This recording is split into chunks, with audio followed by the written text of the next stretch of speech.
Hello everyone, welcome to Currentopedia. आज हम करेंगे 10 अक्टूबर के इम्पॉर्टेंट करंट अफेयर्स। इस वीडियो लेक्चर की पीडीएफ को डाउनलोड करने के लिए ज्वाइन करें हमारा टेलीग्राम चैनल करेंटोपीडिया, या इस वीडियो के नीचे दिए गए डिस्क्रिप्शन लिंक से भी आप बड़ी आसानी से इस वीडियो लेक्चर की पीडीएफ को डाउनलोड कर सकते हैं। तो चलिए शुरू करते हैं आज की वीडियो। हमारा पहला क्वेश्चन है कि अभी हाल ही में किस ऑर्गेनाइजेशन ने ये कहा है कि 9.6% जीडीपी इंडिया की कॉन्ट्रैक्ट होगी फाइनेंशियल ईयर 2020 और 21 में। तो ये कहा है वर्ल्ड बैंक ने। वर्ल्ड बैंक ने क्या कहा कि इंडिया की जीडीपी 9.6% कॉन्ट्रैक्ट होगी या संकुचित होगी या श्रिंक होगी 2020 और 21 के फाइनेंशियल ईयर में। अब वर्ल्ड बैंक का हेडक्वार्टर कहाँ पे है? ये है वॉशिंगटन डीसी में। इसके प्रेसिडेंट कौन है? ये हैं David Malpass.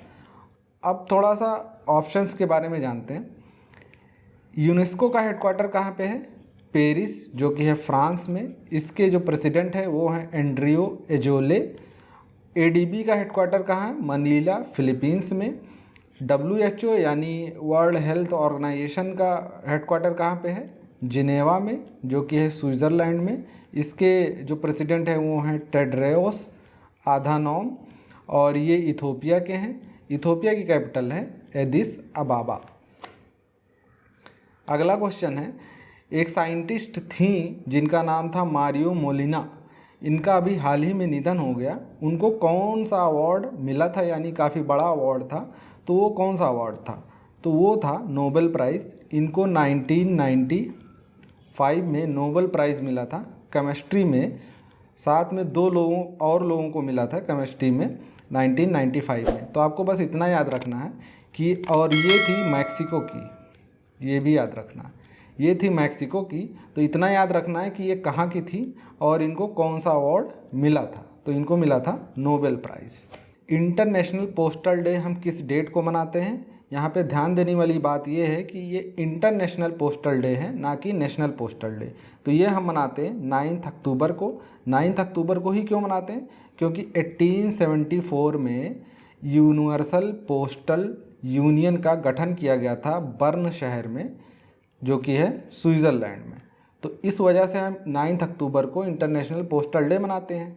National postal day हम मनाते हैं 10 अक्टूबर को। क्यों मनाते हैं? क्योंकि इसके 2 साल बाद यानी 1876 में हमने ज्वाइन किया था यूनिवर्सल पोस्टल यूनियन को। तो 10 अक्टूबर को हम मनाते हैं नेशनल पोस्टल डे यानी राष्ट्रीय डाक दिवस। और 9 से 15 अक्टूबर तक हम मनाते हैं पोस्टल वीक। पोस्टल वीक मनाते हैं 9 से 15 अक्टूबर तक, या डाक सप्ताह हम 9 से 15 अक्टूबर तक मनाते हैं। तो इतना आपको याद रखना है। 5 अक्टूबर को हम क्या मनाते हैं? 5 अक्टूबर को होता है international teachers day. International teachers day. और नेशनल टीचर्स डे कब होता है? ये होता है 5 सितंबर को। इंटरनेशनल टीचर्स डे 5 अक्टूबर को और नेशनल टीचर्स डे 5 सितंबर को। और 8 अक्टूबर को हम मनाते हैं Indian air force day. Indian air force day हम मनाते हैं 8 अक्टूबर को। Who has been elected as a president of Association of Mutual Fund in India यानी AMFI का नया प्रेसिडेंट कौन बना? तो ये बने हैं नीलेश शाह। ये पहले से इसके प्रेसिडेंट थे, ये दोबारा इलेक्ट हुए हैं। और अगर ऑप्शन हम देखें तो इसमें जो परेश रावल जी हैं ये NSD के चेयरमैन बने हैं, यानी प्रेसिडेंट बने हैं, प्रेसिडेंट बने हैं NSD national school of drama के। दिनेश कुमार खरे ये बने हैं SBI के चेयरमैन। और शेखर कपूर FTII के चेयरमैन बने हैं। FTII क्या है? Film and television institute of India. तो इसके भी प्रेसिडेंट ये बने हैं शेखर कपूर। कौन से उड़िया पोएट को सरला अवार्ड से सम्मानित किया गया है अभी हाल ही में? तो ये सम्मानित किया गया है नित्यानंद नायक को। अब बात करते हैं सरला अवार्ड क्या होता है। जैसे भारत में ऑल ओवर इंडिया के लिए लिटरेचर में जो सबसे हाईएस्ट अवार्ड है वो है Jnanpith award. Jnanpith award literature में इंडिया का सबसे हाईएस्ट अवार्ड है। तो सेम इसी तरह से उड़ीसा जो स्टेट है उसका जो लिटरेचर में सबसे हाईएस्ट अवार्ड है उसको बोलते हैं सरला अवार्ड। तो ये मिला है अभी अभी नित्यानंद नायक को। और ये नंबूत्री जी जो हैं इनको मिला है 55वां Jnanpith award. Jnanpith award literature में मिला है अखितम नंबूत्री को, जो कि मलयालम की पोएट हैं। मलयालम कौन से राज्य की भाषा है? ये है केरला की। और वासुदेव मोहे को मिला है 29th सरस्वती सम्मान। सरस्वती सम्मान इनको मिला है 29 किस चीज़ के लिए? चेकबुक के लिए।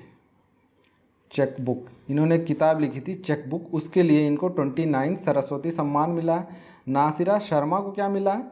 इनको मिला है व्यास सम्मान 2019 के लिए। किस चीज़ के लिए? कागज़ की नाव किताब के लिए इनको व्यास सम्मान मिला। Company has tie up with IRCTC to start online train booking system. यानी अब इस प्लेटफॉर्म, किस प्लेटफॉर्म से हम ट्रेन की बुकिंग भी कर सकते हैं, तो ये टाई अप किया अमेज़ॉन ने। अब अमेज़ॉन से आप ट्रेन की टिकट भी बुक कर सकते हैं। IRCTC क्या है? इसकी फुल फॉर्म होती है Indian railway catering and tourism corporation. तो अमेज़ॉन से अब आप ट्रेन की टिकट भी बुक कर सकते हैं। अभी हाल ही में कौन सी कंट्री ने हाइपरसोनिक क्रूज़ मिसाइल सिरकॉन का सफल परीक्षण किया है? यानी ये मिसाइल किसने अभी सक्सेसफुली टेस्ट किया है?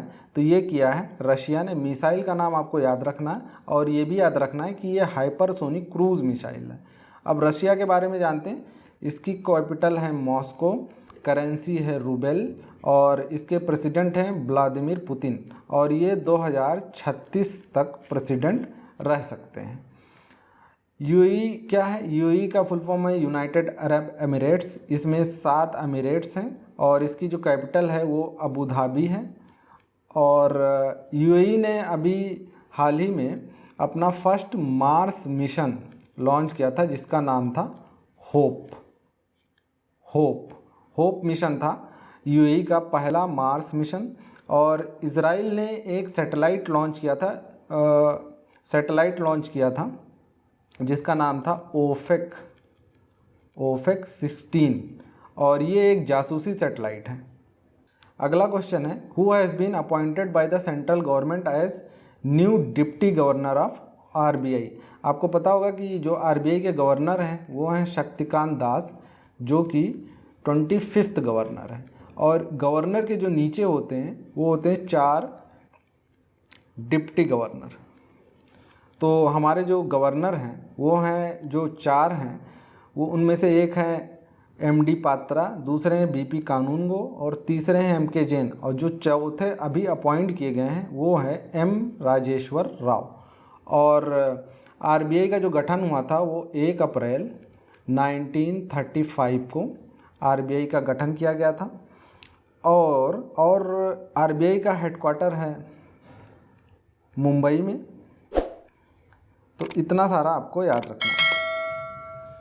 अगला क्वेश्चन है, who has been appointed as the new member of monetary policy committee यानी MPC of reserve bank of India by central government. यानी मॉनेटरी पॉलिसी कमेटी का गठन किया गया है, जिसमें कुछ मेंबर्स सेंट्रल गवर्नमेंट द्वारा अपॉइंट किए गए हैं। तो वो लोग कौन हैं? तो जो MPC होता है उसमें टोटल 6 मेंबर होते हैं। 3 मेंबर होते हैं जिसको अपॉइंट किया जाता है RBI के द्वारा, और 3 मेंबर जो होते हैं वो अपॉइंट किए जाते हैं सेंट्रल गवर्नमेंट के द्वारा। तो जो सेंट्रल गवर्नमेंट के द्वारा अपॉइंट किए गए हैं वो हैं ये तीनों, यानी शशांक भिड़े, जयंत R वर्मा एंड आशिमा गोयल। तो इसका आंसर हो गया all of the above. How many universities in the country have been declared as a fake university by UGC। UGC मतलब यूनिवर्सिटी ग्रांट कमीशन, इसके हेड हैं DP सिंह। ये आपको याद रखना है, DP सिंह UGC के हेड हैं। तो UGC ने कहा है कि इंडिया में 24 यूनिवर्सिटीज़ ऐसी हैं जो फेक हैं, और इसमें जो सबसे ज़्यादा फेक यूनिवर्सिटीज़ हैं वो हैं उत्तर प्रदेश में। 8 यूनिवर्सिटीज़ यूपी में हैं जो फेक हैं, और दूसरे नंबर पे है दिल्ली जिसमें 7 यूनिवर्सिटीज़ फेक हैं। Who has launch the first brand and logo of Indian cotton. तो इंडियन कॉटन का ब्रांड एंड लोगो किसने लॉन्च किया है? ये किया है स्मृति ईरानी ने, जो कि हैं टेक्सटाइल मिनिस्टर, और ये एमपी हैं अमेठी से, जो कि है यूपी में। अब कॉटन की बात आई है तो इंडिया का कौन सा रैंक है पूरे वर्ल्ड में कॉटन प्रोडक्शन में? तो ये है सेकंड रैंक। और पहले नंबर पे कौन है? पहले नंबर पे है चाइना।